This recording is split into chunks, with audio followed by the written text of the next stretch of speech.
La Transnistrie n'est pas reconnue par la communauté internationale, mais elle voudrait rejoindre la Fédération de Russie. Cette région enclavée à l'ouest de l'Ukraine s'est autoproclamée indépendante de la Moldavie en 1991. Depuis, la Transnistrie est un État fantôme avec son drapeau, sa monnaie, son gouvernement. Sur un demi-million d'habitants, 200 000 possèdent un passeport russe et personne ne cherche à cacher ses opinions pro-russes. Personnellement, je préfère être avec la Russie. Parce que je me sens proche de la Russie. J'y suis né, je parle russe.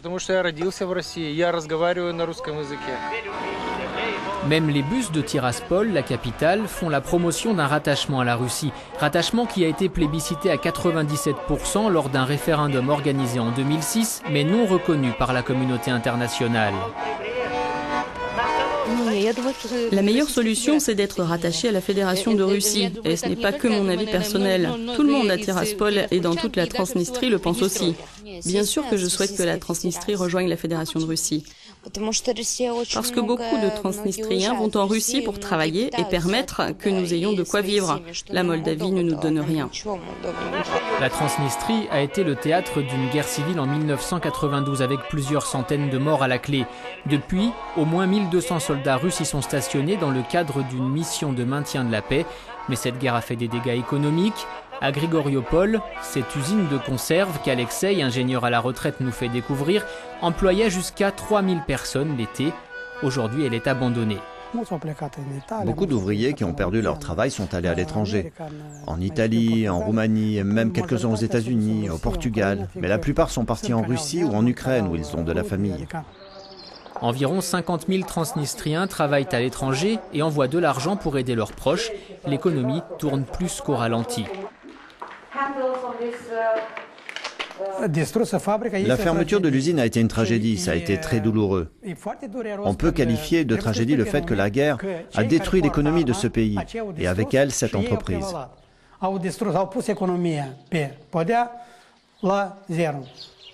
Alexei fait partie d'une minorité en Transnistrie. Pendant la guerre civile, il a combattu contre les séparatistes et pour l'intégrité territoriale de la Moldavie. Son rêve à lui, ce n'est pas la Russie, c'est l'Europe. Je veux voir mes petits-enfants libres. Je veux les voir libres d'aller où ils le souhaitent, comme au cours des siècles passés, dans cet espace européen qui les accepte, je l'espère. Les autorités de Transnistrie restent néanmoins déterminées à rejoindre la Russie. Mikhail Bourla est le président du Soviet suprême, le Parlement qui, le 15 avril dernier, a adopté une résolution demandant à la Russie et aux Nations Unies de reconnaître la Transnistrie. Nous croyons que c'est la volonté du peuple qui prime sur tout. La volonté du peuple prime sur le principe d'intégrité des frontières instaurées à Helsinki en 1975. Mais j'insiste sur le fait que notre souhait de rejoindre la Russie doit être réalisé uniquement par la voie pacifique, à l'aide de moyens pacifiques. Nous ne voulons pas de violence.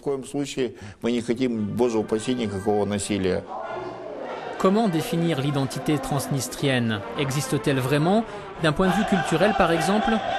L'ensemble Viorica sillonne depuis plusieurs années le territoire à la recherche dans les villages de chants et danses traditionnelles. Pour le chef d'orchestre de l'ensemble, d'un point de vue artistique, les racines de la musique transnistrienne ont beaucoup en commun avec celles des régions voisines.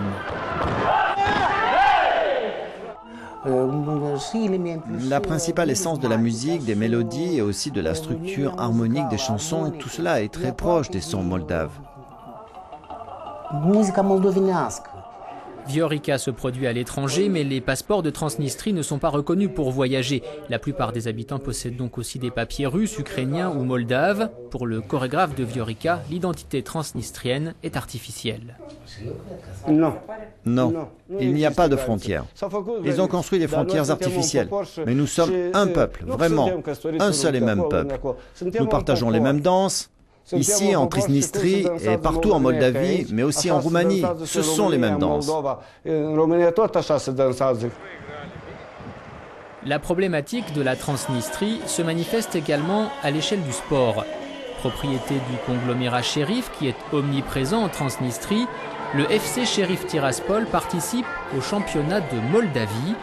La perspective d'une union avec la Russie séduit les quelques joueurs locaux du club, à l'instar du gardien. Nous serions très performants dans le championnat russe si nous pouvions y participer. Peut-être pas la première saison parce qu'il faudrait un peu de temps pour s'adapter au championnat russe. Mais à terme, le FC Sheriff pourrait devenir un adversaire très coriace pour les meilleures équipes de ce championnat.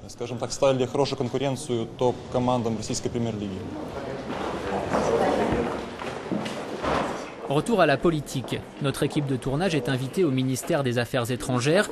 Au micro d'Euronews, la ministre plaide pour que la Transnistrie adhère à l'union douanière avec la Russie et critique l'accord d'association qui sera signé le 27 juin entre la Moldavie et l'Union européenne.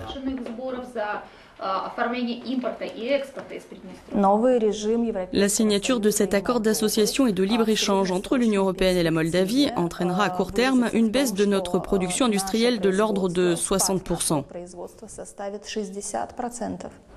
Emboîter le pas de la Moldavie permettrait peut-être d'éviter cela, d'autant que les 3/4 des exportations transnistriennes se font vers l'ouest.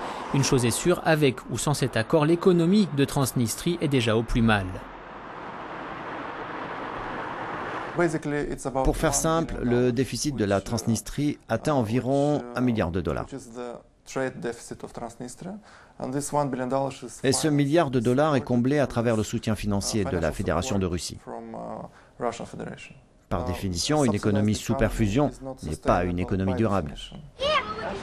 Les tensions autour de cet accord entre la Moldavie et l'Union se ressentent jusque dans l'éducation, domaine lui aussi sensible. Les rares écoles enseignant en roumain affirment subir des pressions. Les salaires des enseignants ont par exemple été retenus pendant 3 mois en début d'année. Nous sommes harcelés parce que la Moldavie veut signer rapidement l'accord d'association avec l'Union européenne. Pression, mais aussi violation des droits de l'homme. Direction Chisinau, la capitale moldave. La famille Yeryomenko s'est adressée aux avocats de Promolex, spécialisés sur les questions de droits de l'homme. Vitali Yeryomenko purge actuellement une peine de 12 ans de prison pour fraude en Transnistrie. Sa sœur affirme qu'on l'a obligé à signer des aveux. Plusieurs centaines de cas semblables existeraient selon Promolex, qui a déposé plusieurs plaintes devant la Cour européenne des droits de l'homme.